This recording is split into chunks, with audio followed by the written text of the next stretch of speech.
Shalom. First and foremost, call Allah Yahweh Ba'Shem Yahushai, Ba'Shem Rakwakwa. The blondest to head apostles of great millstone and rule well. And peace and salutations to all the Yakim out there on the highways and byways doing this work sincerely, diligently, and faithfully all around the world through the spirit and power of our Lord Yahweh Ba'Shem Yahushai. So I want to talk about, the Maccabees, the rededication of the temple, which what they call Hanukkah today. And pretty much I just want to go into it and how it was started,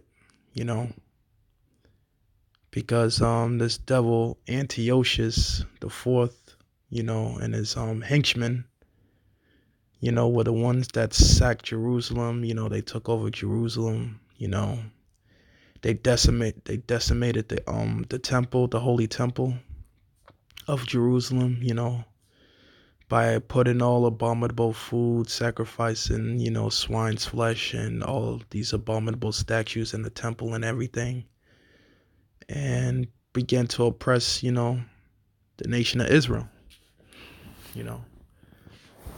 So pretty much, you had the Maccabean brothers, Judas Maccabees, and the brothers, they revolted against Antiochus, this devil that was, oppressing our people.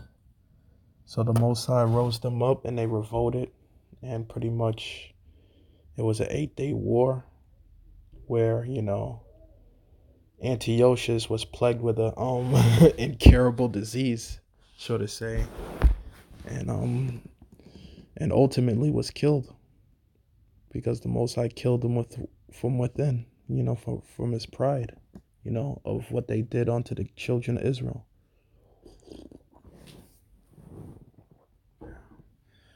But let me get into it. And this is not the so-called Jews holiday. This rededication of the temple has nothing to do with these so-called Jews. This is our history, and this is our, legacy. This is our legacy. This is our history. These so-called Jews, they don't have no history. They don't have any part in this. This is our legacy, and this is our history. So, yeah, let me get into this real quick. Let me start it.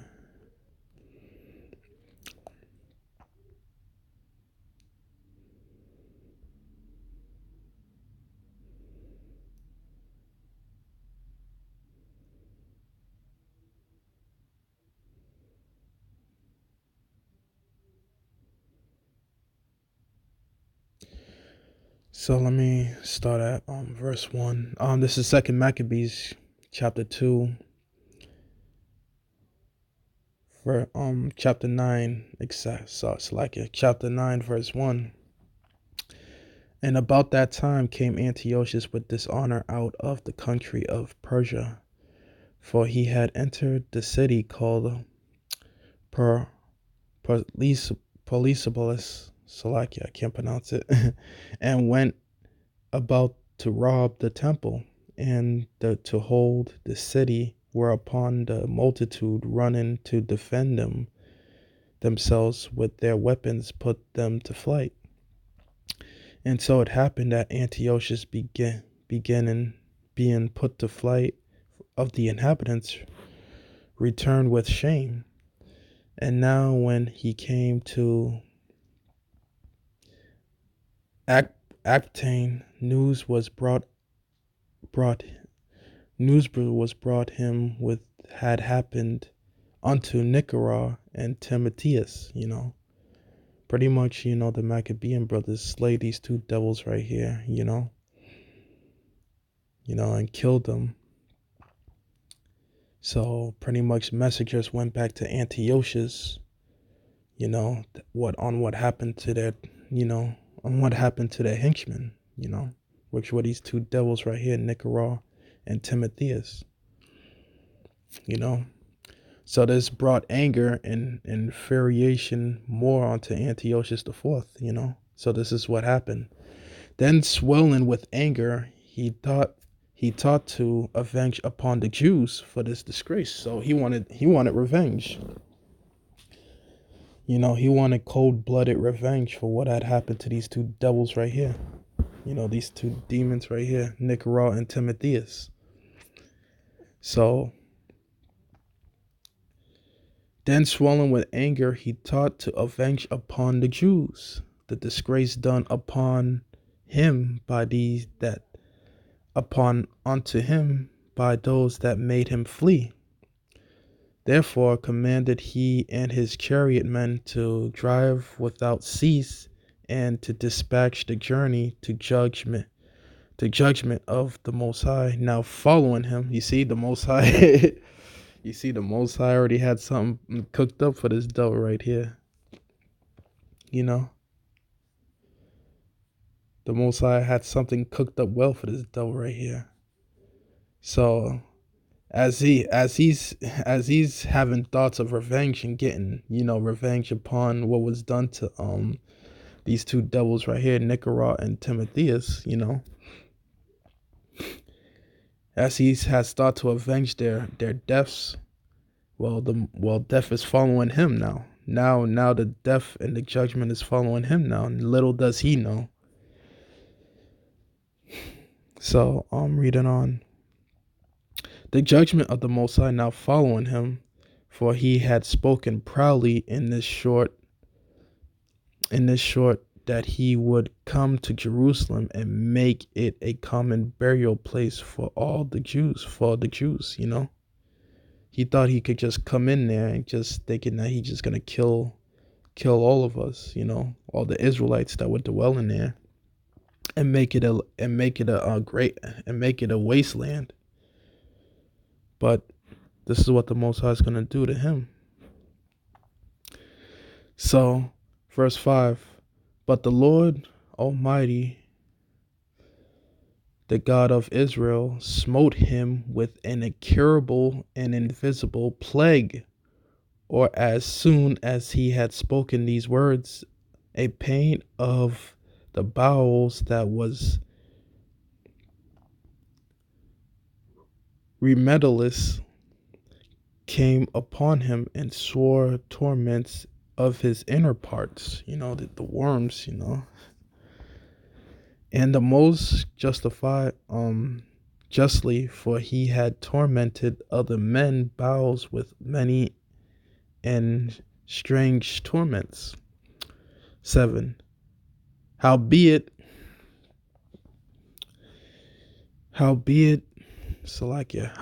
he nothing at all ceased from his bragging, but still was filled with pride, breathing out fire in his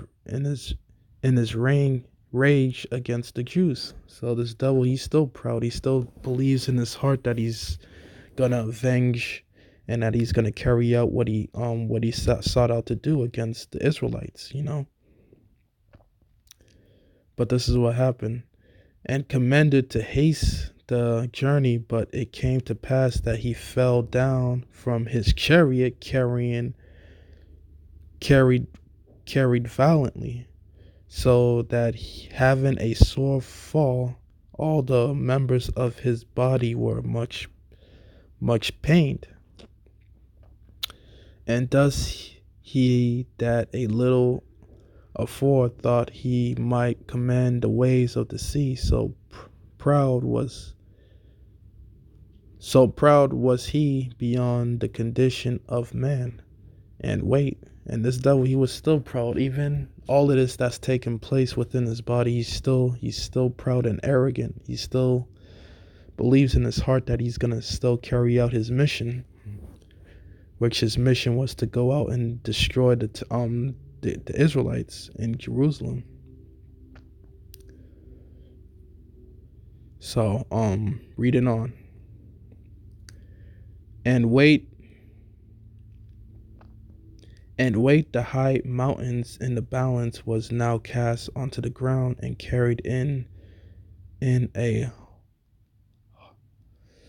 hostlet litter, shewing forth unto all the manifest power of the Most High, so that the worms rose upon out of the body. You can imagine, actually seeing a plague like that, you know, and how disgusting it looked, how the Most High was just plaguing the hell out of this devil, out of this demon right here. So, so the worms rose up out of the body of this wicked man.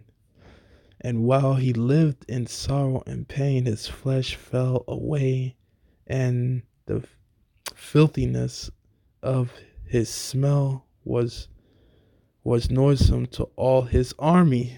The filth, the smell, especially yeah. So this was a marvelous work that he did on this devil right here. You know, even the smell, even his army couldn't even bear the smell that was coming from this devil right here. Verse 10. And the man that taught a little afore he could reach to the stars of heaven, no man could endure to carry for his intolerable stink. So they ain't want to touch this damn devil. They ain't even want to come near this devil. That's how bad it was. He therefore being plagued, he began to leave off his great pride and to come to the knowledge of himself by the scourge of the Most High. His pains increased every moment. And when he himself could not abide his own smell, he said, these words, it is meant to be subject unto the Most High, and that a man that is mortal, should not proudly think of himself if he were God the Most High. This wicked person vowed also unto the Lord, who now no more would have mercy upon him, saying thus, that the holy city to which he was going to in haste lay it even with the ground, and to make it a common burial place, he would set at liberty. Verse 15. And as touching the Jews whom he had judged not worthily, so much as to be buried, but to be cast out with their children, to be devoured of the fowls and the wild beasts, he would make them all equal to the citizens of Antioch. Verse 16. And the holy temple which before he had spoiled, he would garnish with goodly gifts, and restore all the holy vessels with many more. And out of his own revenue defray the charges belonging to the sacrifice. Verse 17. And that also he would become a Jew himself, and go through all the world that was inhabited, and declare the power of the Most High. But, even in him repenting, trying to repent, from all the bullshit, from all the evil and wickedness that he that he done unto the Israelites and unto the holy temple, the Most High still plagued this devil. The Most High still messed him up inside. Still messed him up, because it was too late. Because, this devil, he was lying through his teeth,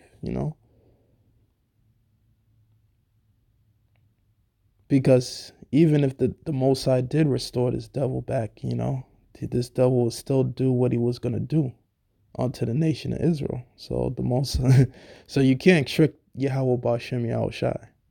You just can't trick the Lord, the Most High. You can't trick Yahweh Bashem Yahushai. So pretty much, in the Most High still plagued this devil. Read it on, verse 18. But for all this, for but for all but for all this, his pains would not cease. For the judgment, for the just judgment of the Most High was come upon him. Therefore, dis, dis, despairing of his health, he wrote unto the Jews the letter under written, containing the form of a supplication after this manner. Verse 19. Antiochus, king and governor, to the good Jews, his citizens, whether much joy, health, and prosperity. If ye and your children fare well, and ye and your children fare well, and your affairs be to you contentment, I give very great thanks to God, having my hope in heaven. As for me, I was weak, or else I would have remembered kindly your honor and good, will returning out of Persia and being taken with a grievous disease. I thought it necessary to care for the common safety of all. Yeah, this is what this devil gets, man. And pretty soon, all you Edomites out there, y'all gonna be destroyed. Y'all gonna be humbled. And y'all gonna be taken and brought low to the ground, Thus save Yahweh Bashem Yahushai. Because, all the wickedness and all the evil that you have done unto the nation of Israel, and all matters of wickedness and evil and the murder, your Edomites are going to be taken out of power and be brought down low to the ground, and you're going to be in this state just like Antiochus. You're going to be in this low vile state that he was in when he died, when the Most High plagued him with this incurable disease. This is going to be the state of you devils, real soon.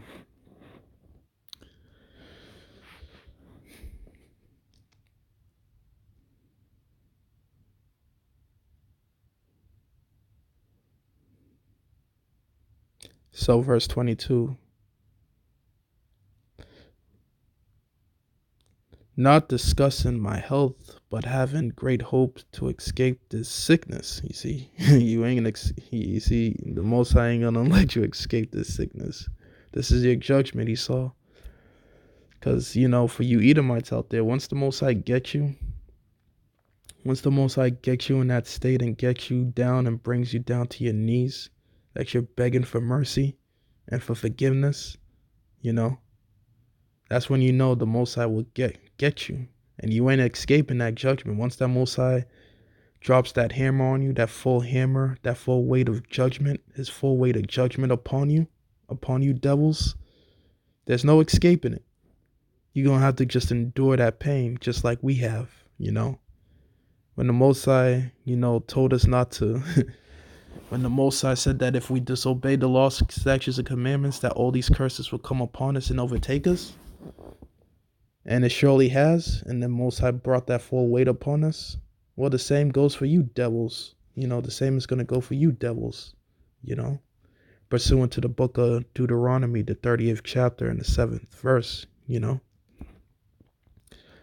Most High is going to plague you with all these curses that we went through, You're going to feel the full weight of judgment. You're going to feel that full weight of the indignation of the Most High, Yahweh Bashem Yahushai. So there is no hope and there's no escape for you devils, like this devil begging for mercy right here. This is beautiful. But verse 23, but considering that every Even my father, at what time he led an army into the high countries, appointed as successors, to the end that if anything fell out contrary to expectation, or if any tidings were brought that were grievous,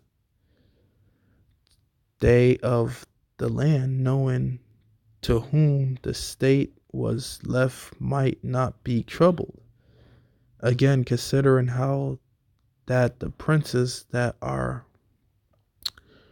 borders and neighbors unto my kingdom wait for opportunities, and accept what shall be the event, he have appointed my son Antiochus king, whom I often committed and commended unto many of you when I went up into the high province, to whom I have written as followed.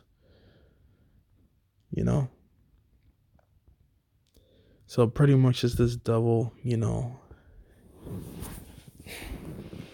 He's just begging for mercy.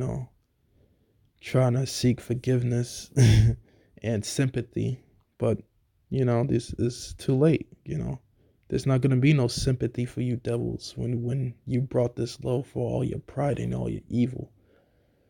Because where was the sympathy that you had for the nation of Israel when you was decimating the temple? You was bringing all abominable foods, sacrificing, swine's flesh in the temple and oppressing the Israelites. Where was your sympathy then? You had no sympathy.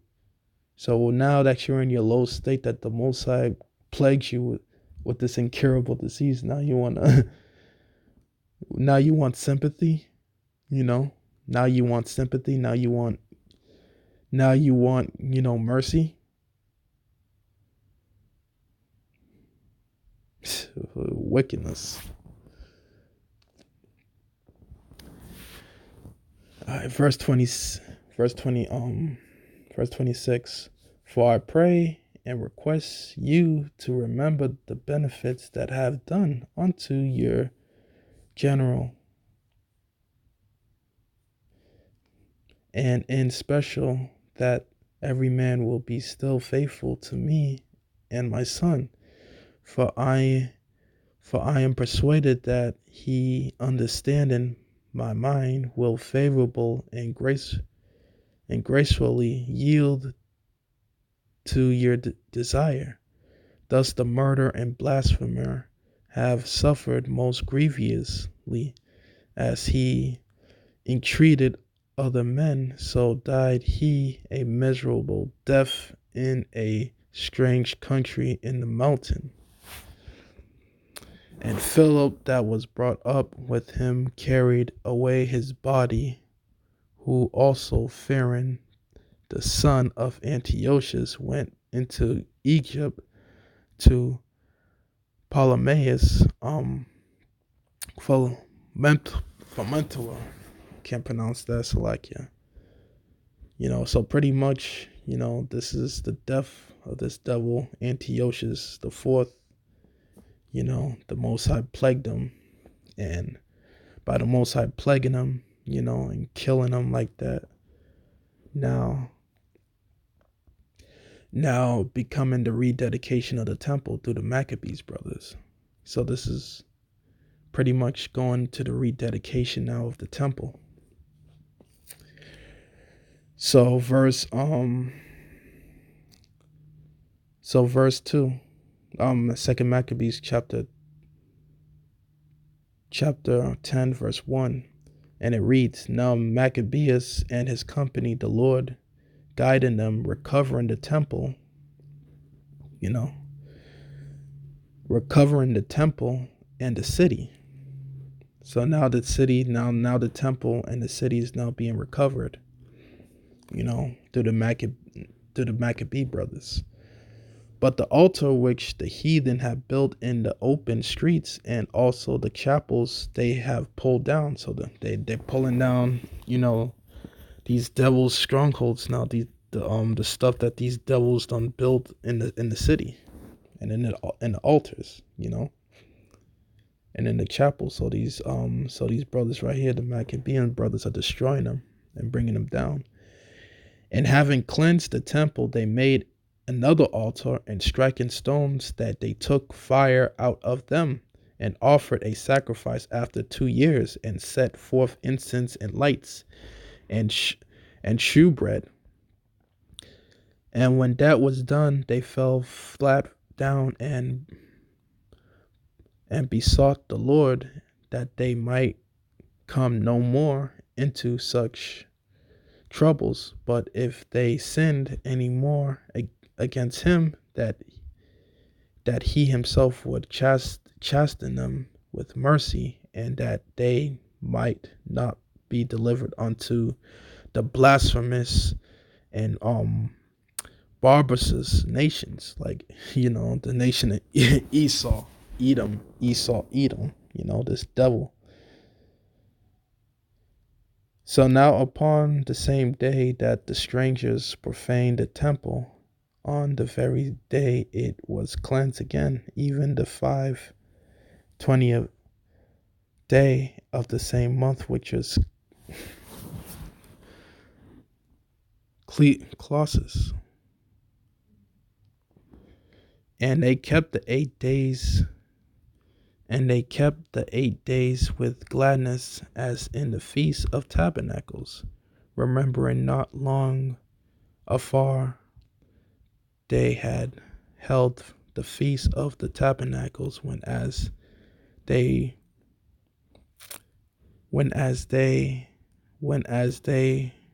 wandered into the mountains dens like beasts. So pretty much, yeah, this is what the origins of Hanukkah is about. It was about the 8-day feast. It was about them regaining the temple and rededicating the temple unto Yahweh Ba'Shem Yahushai, from that devil Antiochus the Fourth.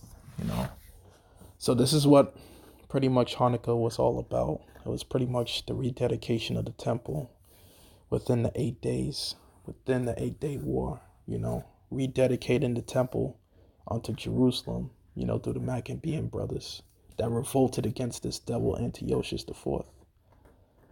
So pretty much this is our history. This is our feast day. And the so-called Jew that are calling themselves Jews today, this is not their history, or this is not their feast day. This feast day belonged to us, the Israelites, So with that, I want to give all praises to Yahweh Ba'Shem Yahushai, Ba'Shem Rakwakadash, double honors to the apostles of Great Millstone that rule well, and peace and salutations to the Yakim out there in the highways and byways, north and this road abroad. And with that, I want to say shalom.